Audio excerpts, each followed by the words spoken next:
છે ભોળાનાથ. જય હો ભોળાનાથ. તો અત્યારે જો આપણે આવી ગયા છે વિરમ બાબાના મંદિરે દર્શન કરવા. આ છે આપણો ગુરુદ્વારો, જ્યાં મંદિર છે ને આ જ આપણો ગુરુદ્વારો છે. લીધા હવે છે ને બા ભોળાનાથની આપણને થોડીક એમથી વાર્તા સંભળાવશે. આજે છે ભોળાનાથનો પહેલો સોમવાર. આજ પહેલો સોમવાર છે એટલે અત્યારે જો આપણે બધા સોમવાર રહ્યા છે. નાવાનું બાકી છે, પાણી બંધ છે, કાંઈક આવું હોય ને તઈ પાણી હેરાન કરે. એટલે આજ તો છે ભોળાનાથનો પહેલો સોમવાર. આજે તો બા અમારા ઘરમાં બધા સોમવાર ગયા હોય ને. અને અત્યારે વહેલા ભોળાનાથને વરસાદ નવડાવીને ગયો. વહેલા વરસાદ આવી ગયો તો જો સાટા નાખી દીધા હતા એટલે ભોળાનાથને અત્યારમાં નવડાવી દીધા. ફ્રેશ થઈ ગયા. અહીંયા જો મેં બટાકા બાફવા મૂકી દીધા હતા, બફાઈ ગયા. બા તમે જોયું કાચા નથી કમ્પ્લેટ. આને ફોલીને દઈ દેવાના એટલે બા સુધારે ને આની જો ચિપ્સ બનાવે ને તો બનાવી છે. બા જો અત્યારે થેપલા કરે એટલે અત્યારે બાકી એકટાણું કરીએ ને રાતે સાંજે પછી થોડું ફરાળ કરી લેવાનું. અત્યારે આમ ફટફટ ખાઈ લે અને ઓમ નમઃ શિવાય આપણે સમરણ કરાય. અત્યારે થેપલા કર્યા. મોડ મેથી ભારે એટલે આપણે થેપલા ચાલુ થઈ જાય એટલે બા થેપલા જ કરે. આમાં કોથ મારે બાર સાંજે મઠ પલાયા હતા રાતે. અમારા પપ્પાએ બધા ભૂલી ગયા હતા કાલ સોમવાર. યાદ હતું એ બધા એને યાદ કરાવે અને એને પાછા મઠ પલાયા. આવું મગજ એ મઠ હવે તો મારા પપ્પા એક જ નથી, આ બાકી બધા સોમવાર. એ તો એક ટાણું ખવાય. એટલે અત્યારે તો થેપલા, સૂકી ભાજી અને ચિપ્સ બનાવીશ. એવું બધું એકટાણું કરી લેવાનું છે મોટા પાયે સાંજે ફરાળ. હા હાલો હવે ફટાફટ છે ને આ મંડા તો બધા લોકો સોમવાર રહેતા જ હોય છે. બધાએ રહે છે. એટલે બધાને ઓમ નમઃ શિવાય હર કોઈ સોમવાર તો બધા બધાએ રહે. આ શ્રાવણ મહિનો છે તો રહેવું પડે ને. ફટાફટ હું બટાકા ફોલી નાખું પહેલાં. થેપલા બધાએ બની ગયા. હવે જો સૂકી ભાજી બા વઘારે હા આટલા બનેવા જોઈએ થેપલા મેથી હોય એટલે થેપલા મસ્ત બને. અહીંયા બાએ સિંગ ખાંડી નાખીએ, ટમેટા મરચાં લસણ તો ન આવે. આ ટમેટા મરચાં કોથમીર બટાકા સુધારી નાખવાનું. બા હવે કે હું ભાજી વઘારી નાખું. 12 વાગે એકટાણું કરવાનું. ખાંડેલી સિંગ મસ્ત લાગે હો ભાજી. મીઠો લીમડો લીધો. મીઠા લીમડાથી ને આમ સ્વાદ અસર આવે ભાજી. મારે તો ભાજીનો મસાલો ખાવાનો છે કેમ કે મને ગેસનો પ્રોબ્લેમ છે એટલે ભાઈ ગેસ થઈ ગયો. બટેકા ગરમ ખાવું તેથી છોલે ચણાનું શાક ખાવું ને એલીમાં લીમડા હે. લીમડો નાખીને વઘારો અને આ થેપલાને આપણે આમાં મૂકી દઈ એટલે હવા મળે ને તો થોડાક ખરાબ ન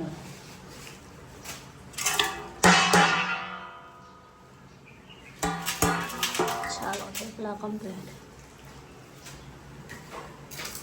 હવે અત્યારે બા પાસે મઠ વઘારે રાતે પલાળ્યા હતા એટલે કાંઈ નાખી ન દેવાના. હવે આને કાંઈ ખાય નહીં ને બાસ આવી જાય એટલે આપણે આમ ખાવા જ પડે. એટલે મારા પપ્પાએ ખાવા હતા ને તો એમને પલાળ્યા હતા વઘારી જ નાખો.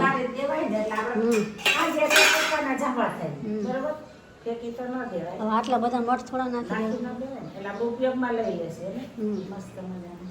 એટલે બાકી અત્યારે ને મઠનું શાક એટલે હું એકઠાણું કરવાનું છે.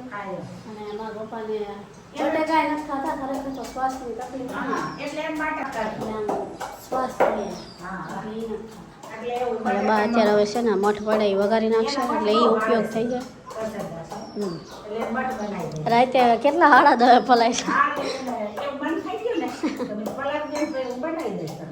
રાતે 10:30 ને 10:30 રાતના મઠ પલાયા. અમે ધાબે બેઠા હતા અને રાતના મઠ પલાળી દીધા, પાછા વધારે પલાળી દીધા. એમને માપની ખબર ન હતી. હા એટલે હવે વઘારે નહીં એટલે બધા એકટાણું કરવા થઈ ગયા છે. સૂકી ભાજી, થેપલા, મરચું, સેવડો. ગમમાં બેઠા હતા ને વરસાદ ચાલુ થઈ ગયો. બાના ગાઉન રોજ ઓલો નથી પછી હુકાય છે ને એવો કોઈ વાતે. આને અહીંયા ધાબળો લઈને હુતાય. જલ્દી ભાગો બધા. આ જમવા બેઠા હતા ને ઊભા થયા ને તો વરસાદ શરૂ થઈ ગયો જો અમે હજી તો બરાબર ઊભા થયા તો બા અંદર ઓછીકું લઈને ઊભા ગયા ને બહાર ગાઉન પડ્યા હતા પાતા દોડી લેવા આવ્યા જો સાટા શરૂ થઈ ગયા હવે ઝાડવે બેસી આને કે હક નહીં રહે અંદર નહીં આવે જો ઓલા તો ભીના છે એટલે એમ કાંઈ લેવા જવાનું નથી હવે જમી લીધું હું અહીંયા છે ને પોતું કરી નાખું તો અત્યારે જો આપણે આવી જશે વિરમ બાપાના મંદિરે દર્શન કરવા આ છે વિરમ બાપાનું મંદિર આ છે વિરમ બાપા જો અમે દર્શન કરી લીધા તમે પણ કરી લેજો આ છે વડવાળા બાજુ અહીંયા બેઠા છે કેમ ને હા જો વડવાળા ભગવાન વિરમ બાપા ભોળાનાથ ભોળાનાથનું મંદિર આવ્યા આ છે ભોળાનાથ જય હો ભોળાનાથ હર હર મહાદેવ આજે સોમવાર હતો એટલે અમે આવ્યા દર્શન કરવા અહીંયા હનુમાન દાદા બિરાજમાન છે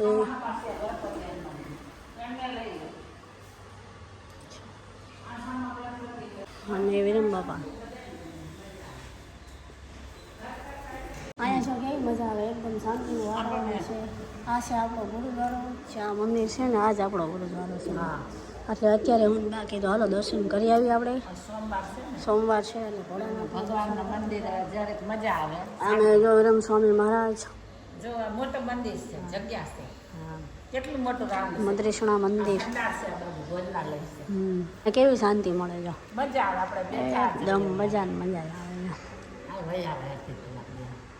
ભગવાનના સામોમાં શાંતિ જ મળે આપણને રોજ મને તો ગમે હું તો બેઠું છે વાત કરી મંદિરે દર્શન કરીને આવતા રહેશે ને હવે સવારે ભોળાનાથની વાર્તા સાંભળવાની હતી પણ સવારે નથી એટલે બાકી આખા દિવસમાં ગમે ત્યારે વાર્તા સાંભળાય ભોળાનાથના દર્શન કરી લીધા હવે છે ને બા ભોળાનાથની આપણને થોડીક એમથી વાર્તા સાંભળાવશે વાર્તા તો લાંબી હોય પણ એટલી બધી તો એટલે હું થોડીક જ તમને 2-4 કડી આમાં સંભળાવી શકીશ એટલી સંભળાવું બાકીની આખી વાર્તા અમે સાંભળીશું ચાલો તમને સંભળાવી દેવું ચાલો બા ભોળાનાથની વાર્તા વાંચે છે મસ્ત વરસાદ જેવું વાતાવરણ થઈ ગયું છે ને આવા વાતાવરણમાં જો ભોળાનાથની વાર્તા કોને સાંભળવા મળે ઝીણા ઝીણા સાટા આવતા હોય અને એ જો બા ભોળાનાથની વાર્તા સાંભળતા હોય અત્યારે તમે ભોળાનાથના દર્શન ફાઇનલી કરી લીધા છે આજે છે શ્રાવણ મહિનાનો પહેલો સોમવાર તો જરૂરથી જરૂર ભોળાનાથની વાર્તા તો સાંભળવી જ પડે એમાં તો હાલે જ નહીં અને ભોળાનાથના ભક્તો હોય એને મારા તરફથી બધાને હર હર મહાદેવ એટલામાં તપો નામનો એક બ્રાહ્મણ ફરતો ફરતો ત્યાં આવ્યો એને જોઈને શિવજી કહેવા લાગ્યા કે એ બ્રાહ્મણ તું જો કહે કોની હાર થઈ અને કોની જીત થઈ ખોટું બોલીશ તો આમાં લજવાશે એટલે એટલું કંઈ શિવજીએ પાસા નાખ્યા ત્યારે શિવજીના કોપથી અતિશય ડરી ગયેલો બ્રાહ્મણ બોલ્યો કે શિવજી જીત્યા અને પાર્વતીજી હાર્યા બીજી વાર પાર્વતી એ પાસા નાખ્યા પાપ આપતા જ બ્રહ્માણીના શરીર કોટ નીકળવા લાગ્યો વાછરડા લવારા ધાવતા નથી અરે રે મારા એવા તે ક્યાં પાપ હશે તમે મારા દુઃખનું નિવારણ પૂછતા આવજો ત્યાંથી આગળ જતા એક પંચ કલ્યાણી ઘોડો સામે મળ્યો શ્રાપતિ વાત સાંભળીને કહેવા લાગ્યો કે હે બ્રહ્મદેવ મારી પીઠ પર હીરા મોતીના પલાણ છે પણ કોઈ મારા પર સવારી કરતું નથી મારા કષ્ટનું નિવારણ પૂછવા જતા બ્રાહ્મણને થાક લાગ્યો એ એક આંબા નીચે વિશ્રામ કરવા બેઠો પાકી કેરીઓ જોઈને એને ખાવાની ઈચ્છા થઈ ત્યાં જ આંબાને વાચા ફૂટી આંબો કહેવા લાગ્યો કે હે ભૂદેવ જાવ છો તો મારું કષ્ટ પણ સાંભળતા જાઓ મારા ફળ કોઈ ખાતું નથી ખાય છે તે મૃત્યુ પામે છે તે મારા શ્રાપનું નિવારણ પૂછતા આવજો આગળ જતા બ્રાહ્મણને તરસ લાગી એ પાણી પીવા તળાવે ગયો તળાવના કાંઠે એક મગરને રડતો દીઠો બ્રાહ્મણને જોતા જ મગર બોલ્યો હે ભૂદેવ મારી કાયામાં લાઈ લાગી છે અંગે અંગે કાળી બળતરા થાય છે નથી પાણીમાં રહેવાતું નથી કાંઠે રહેવાતું કૃપા કરીને મારા કષ્ટનું નિવારણ પૂછતા આવજો ત્યાંથી આવી જોયું બ્રાહ્મણે ત્યાં તપ કરવાનો નિર્ધાર કર્યો જમણા પગના અંગૂઠે પણ ઊભા રહીને એણે 4 મહિના સુધી તપ કર્યું અન્ન જળ અને ફળ ફૂલોના ત્યાગ કર્યા ત્યારે શિવજી પ્રગટ થયા વરદાન માંગવા કહ્યું ત્યારે બ્રાહ્મણ રડતા બોલ્યો કે મારા મોઢે મટાડો ત્યારે શિવજી બોલ્યા કે સર્વ વ્રતોમાં ઉત્તમ એવું મારું 16 સોમવારનું વ્રત તું કરે અને પ્રભાવે તારા સર્વ દુઃખ ટળશે બ્રાહ્મણ બોલ્યો કે કૃપા કરીને મને એ વ્રતની વિધિ જણાવો જાય છે ગામમાં બધું લેવા બાકી અત્યારે મોરૈયાની એમને ઓલી ખીચડી ખાવી અને બા અત્યારે બનાવશે એટલે હું બાઈને બાઈક લઈને જાવી દઉં તો અહીંયા સન્માન હું તો આવો સન્માન નથી રહેતી એમાં જ રહું છે એવડો જ ખાલી ફરાળ જ કરું સૂકી ભાજી મોરૈયા એવું કંઈ ખાતી નથી હવે આ વખતે બાકી એવું ન રહે અને એમાં મને તાવ ને એવું આવતું હતું ને અશક્તિ જેવું હતું એટલે બાકી ખાવ મીઠું ન રહે એટલે પછી આવું સન્માન તો હવે આપણે આપણી ગાડી કાઢીને જવાનું છે ગામમાં હવે અત્યારે જો બા આમાંની ખીચડી બનાવે શું કહેવાય આ મોરૈયા મોરૈયાની બનાવે છે ખીચડી હવે હું બા ગયા હતા ગામમાં એટલે વસ્તુ લઈને આવતા રહ્યા છીએ બાકી હવે છે ને મોરૈયાની ખીચડી કરી હા પંખા બંધ કર. હવે આપણે ફરાળી ખીચડી બનાવીએ ને એટલે મસ્ત લાગે.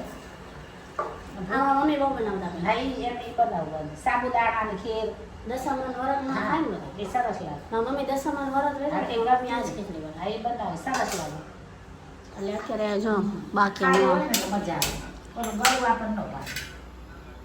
બટેકા જો ઝીણા ઝીણા સુધાઈ રહ્યા એટલે હે ને આમ ચડી જાય. ચડી જાય કાચા ન રહે ને જલ્દી ચડે ઓલા અને ટમેટા મરચાં ને એવું બધું આ મરચાં બધું પછી બહુ મોટા બટેકા રાખો તો એ બટેકા ચડે ચડે ના એકદમ ચડે જો પતલા હોય ને આ સરસ બને આ રાખો એટલે હું મારી બટેકા તો બાજુ મને બહુ આપણે ઓછા એટલે બને બપોરે બીતા બીતા જઈને મોરે કાંઈ ન થાય જો મોરે સરસ છે ને મસ્ત